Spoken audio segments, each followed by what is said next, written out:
Ben Büyük Selçuklu Devleti Hükümdarı Sultan Alparslan. Benim hayallerim gördüğünüz ufkun da ötesindedir. Pusatımın gölgesi hepinize yetecektir.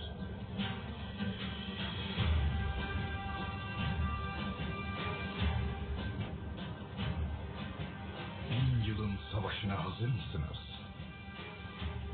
Malazgirt 1071. Yiğitlerim, kardeşlerim, burada Yüce Allah'tan başka bir sultan yoktur.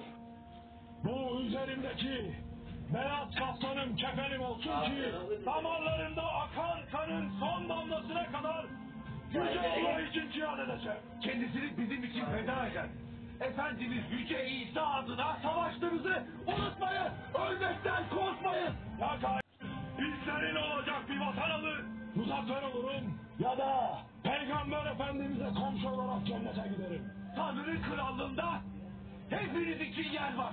Bütün Hristiyanlığın kaderi sizin omuzlarınızın üstünde. Gün zafer günüdür. Gün şehit olma günüdür. Zafer bizim. Zafer Allah'ındır.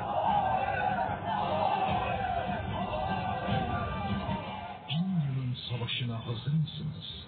Malazgirt 1071.